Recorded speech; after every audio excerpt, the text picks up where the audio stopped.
Baik, Assalamualaikum warahmatullahi wabarakatuh. Jadi kami dari kelompok satuan SI, kilogram, dan materi kalibrasi alat yang ada di BSN akan memperkenalkan kelompok kami terlebih dahulu. Yang pertama, perkenalkan saya Bella Syafa Amalia dan juga ada beberapa tim saya, yaitu ada Muhammad Albar dan juga ada Amanda Safira, Barudin Syarif Budi, dan juga Resli.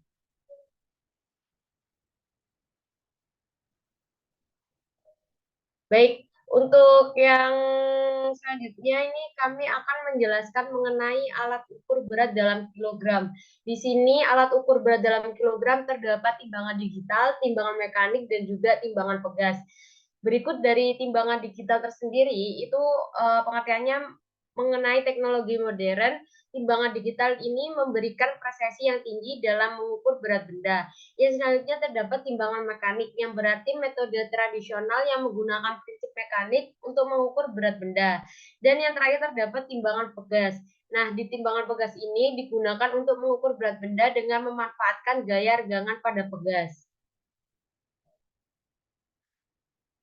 Baik, untuk yang selanjutnya terdapat timbangan pegas. Nah, dari timbangan pegas tersendiri, pengertiannya itu mengenai prinsip kerja yang didasarkan pada elastisitas pegas, HKHK, ketika benda ditempatkan pada timbangan pegas. Pegas akan mengalami deformasi atau perubahan bentuk, nantinya gaya yang diberikan oleh pegas akan sebanding dengan perubahan deformasi. Pengkalibrasian alat digunakan dengan mengenalkan timbangan, kemudian dilakukan peletakan berat standar dan disamakan nilai massanya.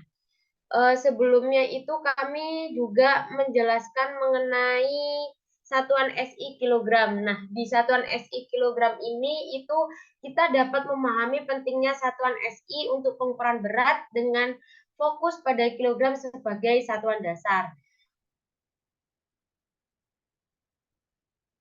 Dan selanjutnya terdapat pengertian dari kilogram tersendiri, itu kilogram itu disimbolkan dengan kilogram atau kg, merupakan satuan SI dari besaran massa. Besaran ini didefinisikan dengan mengambil nilai konstanta Planck A 6,62607 kali 10 min 34 kg pangkat 2 second. Mungkin untuk yang timbangan mekanik bisa dijelaskan oleh rekan saya, yaitu Amanda. Baik, selanjutnya jenis timbangan selanjutnya ada timbangan mekanik. Prinsip dasar dari timbangan mekanik sendiri itu akan menjaga keseimbangan antara berat benda yang diukur dengan gaya kontrapeso atau pegas yang diketahui. Terus contoh timbangan mekanik sendiri itu termasuk timbangan neraca lengan ganda, timbangan pegas, dan timbangan per. Untuk pengkalibrasian timbangan mekanik sendiri itu nantinya dilakukan dengan menyeimbangkan timbangan. Kemudian dilakukan peletakan berat standar dan disamakan nilai massanya. Artinya nanti itu kita akan menaruh benda yang kita ketahui massanya, lalu kita kalibrasi nilai massanya antara yang terukur dengan nilai yang sudah kita ketahui. Boleh di next.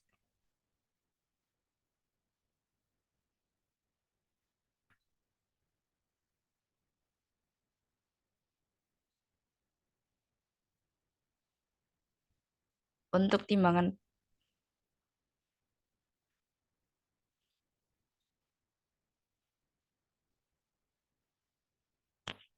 Untuk timbangan yang terakhir yaitu timbangan digital.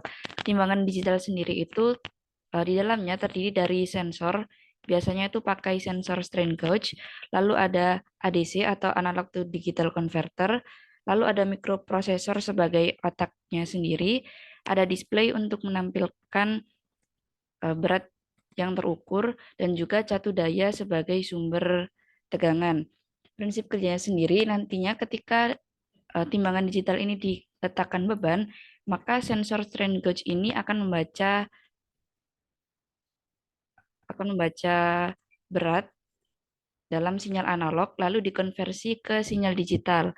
Lalu sinyal digital ini nantinya akan diproses oleh mikroprosesor dan hasilnya akan ditampilkan pada display atau layar. Untuk pengkalibrasiannya sendiri, dilakukan dengan mengenalkan timbangan. Biasanya ada tombolnya sendiri yaitu tombol tar.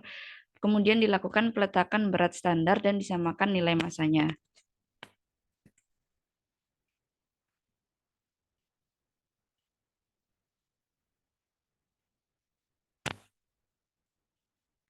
Mungkin untuk yang selanjutnya bisa dijelaskan oleh rekan saya.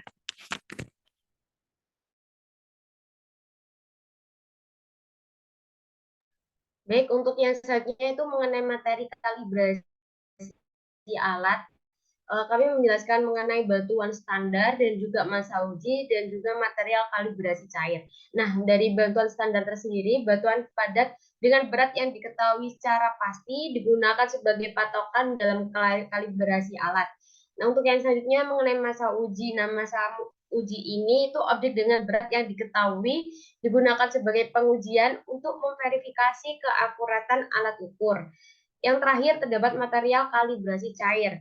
Cairan dengan massa dan densitas yang diketahui digunakan dalam kalibrasi alat ukur volume. Untuk yang selanjutnya mengenai tahapan kalibrasi alat di BSN itu bisa dijelaskan dengan rekan saya Resli. Oke, terima kasih. Izin melanjutkan untuk tahapan kalibrasi alat di BSN sendiri itu ada 4 tahapan. Mungkin boleh dibantu next.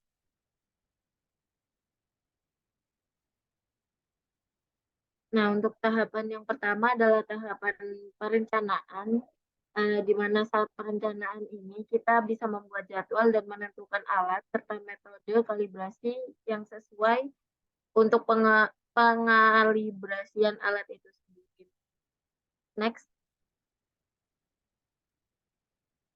Untuk tahapan kedua itu ada tahapan persiapan di mana kita dapat menyiapkan alat kalibrasi dan material kalibrasi yang diperlukan untuk proses kalibrasi itu sendiri. Next. Nah, tahapan yang ketiga adalah eksekusi, di mana kita dapat melakukan pengukuran dan membandingkan hasil pengukuran dengan standar yang sudah diketahui. Next. Dan tahapan yang keempat adalah evaluasi dan laporan. Pada tahapan ini, kita dapat mengolah data, hasil kalibrasi, dan menyusun laporan kalibrasi, serta memberikan rekomendasi jika ada masalah. Mungkin next lagi.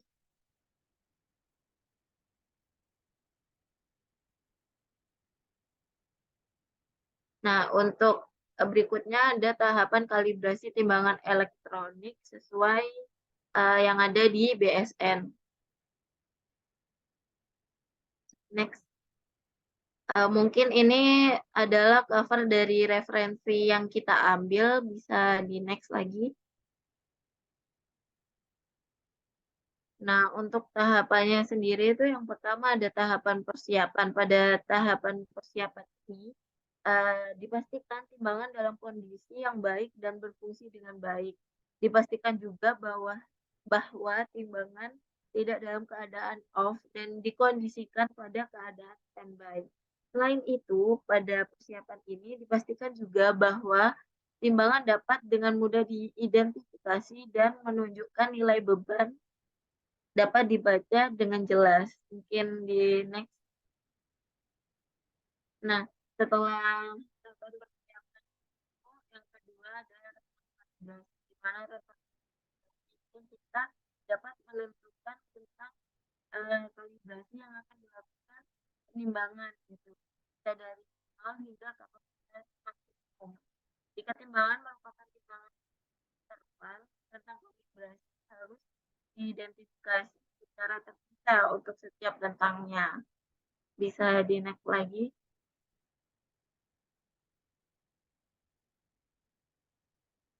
Untuk yang ketiga itu kita juga perlu menentukan lokasi kalibrasi.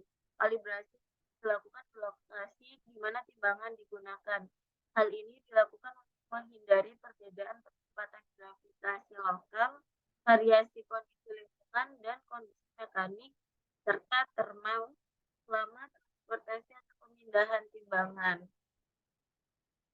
Mungkin bisa di next untuk ke tahapan selanjutnya. Nah, tahapan yang terakhir itu adalah proses kalibrasi itu sendiri, di mana kalibrasi ini terdiri dari penerapan beban uji pada timbangan dalam kondisi tertentu, penentuan kesalahan atau variasi penunjukan, dan evaluasi ketidakpastian pengukuran. Mungkin selanjutnya bisa disampaikan oleh rekan saya.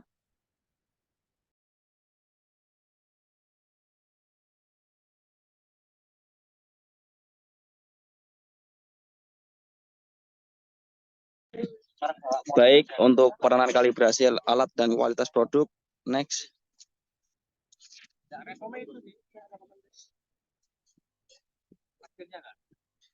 Oke, untuk pengukuran yang presisi, kalibrasi alat membantu memastikan hasil pengukuran yang akurat dan konsisten dalam proses produksi. Next.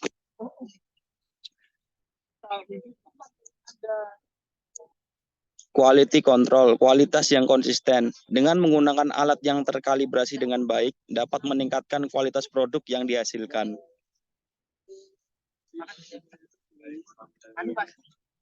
Next. Proses produksi yang efisien. Kalibrasi alat dapat membantu mengidentifikasi ketidaktepatan dan ketidakseimbangan dalam proses produksi. Next.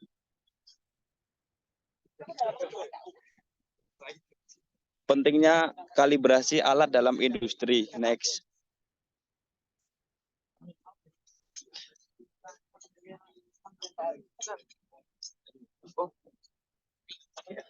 Satu, untuk memastikan akurasi. Sebuah kalibrasi dapat membantu memastikan bahwa alat ukur dan peralatan industri memberikan hasil yang akurat. Karena hal tersebut penting untuk menjaga kualitas produk dan proses produksi. Next.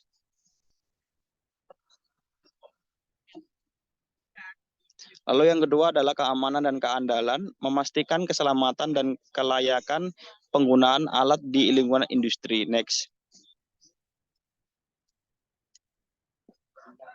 Ketiga adalah komitmen terhadap kualitas, menunjukkan komitmen perusahaan dalam menyediakan produk atau layanan yang berkualitas tinggi. Next.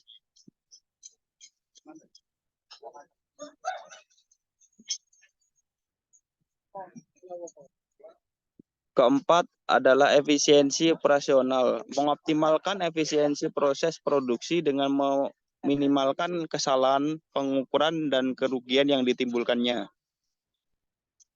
Next.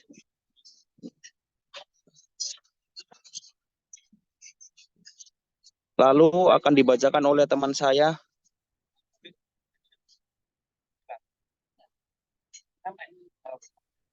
Baik, menurutnya bagaimana BSA menerapkan kalibrasi alat? Yang pertama yaitu ada pemilihan standar, yaitu memilih standar yang digunakan sebagai acuan dalam kalibrasi alat. Selanjutnya yang kedua ada pelaksanaan kalibrasi, yaitu melakukan proses kalibrasi secara profesional dan mengacu pada pedoman dan prosedur yang ditetapkan. Selanjutnya yang ketiga yaitu sertifikasi kalibrasi, yaitu mengeluarkan sertifikat yang menyatakan hasil kalibrasi alat dan masa berlaku sertifikat tersebut. Next.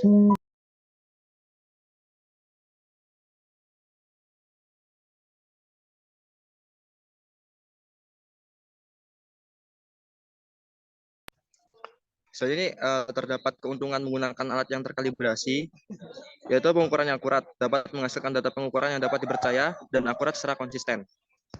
Next.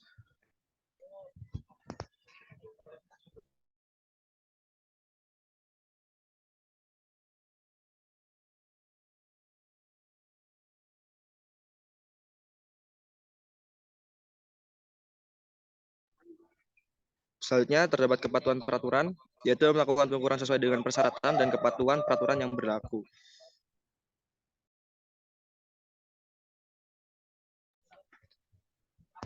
Selanjutnya terdapat efisiensi proses, yaitu meminimalkan resiko kesalahan pengukuran dan mengoptimalkan efisiensi proses produksi.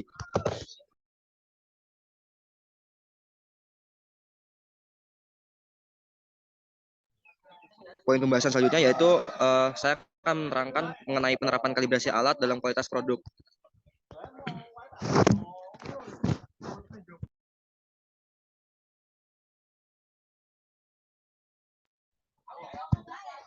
Jadi kalibrasi alat merupakan proses yang sangat penting dalam memastikan kualitas produk. Hal ini dilakukan dengan mengukur dan menyesuaikan alat atau instrumen pengukuran agar memberikan hasil yang akurat dan konsisten. Dengan kata lain, kalibrasi membantu memastikan bahwa alat pengukur tersebut dapat memberikan hasil yang sesuai dengan standar atau spesifik yang diterapkan.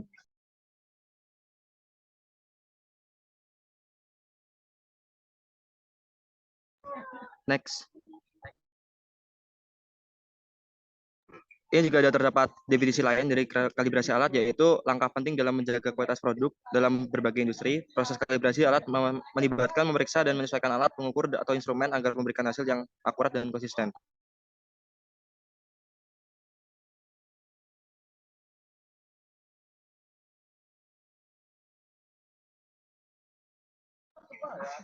Selanjutnya terdapat penerapan kalibrasi alat dalam kualitas produk memiliki beberapa implikasi penting, yaitu diantaranya yang pertama minimalkan kesalahan pengukuran, yaitu memastikan akurasi dan keadaan hasil pengukuran. Selanjutnya terdapat menjaga konsistensi kualitas, yang dimana hal tersebut dapat membantu dalam menjaga tingkat kualitas produk yang konsisten.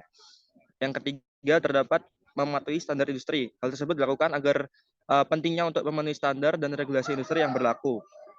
Yang keempat, terdapat mengurangi produk cacat, yaitu dengan mengoptimalkan alat dapat mengurangi resiko produk cacat. Dan yang terakhir, yang kelima, yaitu mendukung keputusan yang tepat. Dengan adanya hal tersebut, maka dapat memberikan dasar data yang akurat untuk pengambilan keputusan yang tepat. Next. Selanjutnya terdapat contoh alat kalibrasi yang digunakan dalam pengukuran berat atau beban adalah sebagai berikut. Yang pertama terdapat massa standar.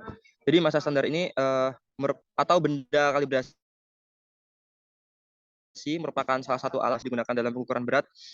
Jadi massa standar ini memiliki berat yang diketahui dengan sangat tepat dan digunakan untuk memverifikasi atau mengkalibrasi timbangan. Massa standar ini dapat berupa koin logam yang memiliki berat yang diketahui atau massa standar presisi yang digunakan dalam laboratorium kalibrasi. Selanjutnya yang kedua terdapat kalibrasi elektronik, yang dimana kalibrasi elektronik ini terdapat perangkat lunak dan perangkat keras yang digunakan untuk kalibrasi. Perangkat lunak biasanya digunakan untuk mengatur parameter pengukuran seperti nol, sensitivitas, atau faktor pemisahan. Jadi proses kalibrasi elektronik merupakan menggunakan massa standar yang diketahui untuk memeriksa dan menyesuaikan pengukuran elektronik. Selanjutnya yang ketiga terdapat jembatan Wheatstone, yaitu dalam timbangan yang menggunakan sensor tipe Wheatstone. Jembatan Wheatstone ini digunakan untuk mengukur perubahan resistansi sensor saat beban diterapkan. Untuk kalibrasi, perubahan resistansi harus disesuaikan dengan perubahan berat yang diketahui, sehingga jembatan Wheatstone dapat digunakan untuk mengkalibrasi timbangan. Yang keempat terdapat load cell, yaitu merupakan sensor khusus yang mengubah gaya atau beban menjadi sinyal listrik yang berhubungan dengan berat. Untuk mengkalibrasi load cell, tekanan yang diketahui secara akurat diterapkan padanya. Dan respon dibandingkan berat yang sebenarnya, pengatur dan parameter elektronik load cell juga bisa diatur selama proses kalibrasi. Terakhir, yang kelima, yaitu ada pegas tarik atau pegas gesekan, yaitu di mana beberapa timbangan menggunakan pegas untuk mengukur berat atau beban. Dalam kasus ini, kalibrasi dilakukan dengan mengukur konstanta pegas dan memastikan hubungan antara perubahan deformasi pegas dengan berat yang diterapkan dengan benar.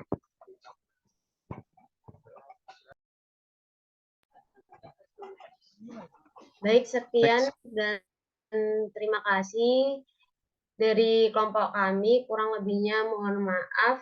Kami akhiri. Wassalamualaikum warahmatullahi wabarakatuh.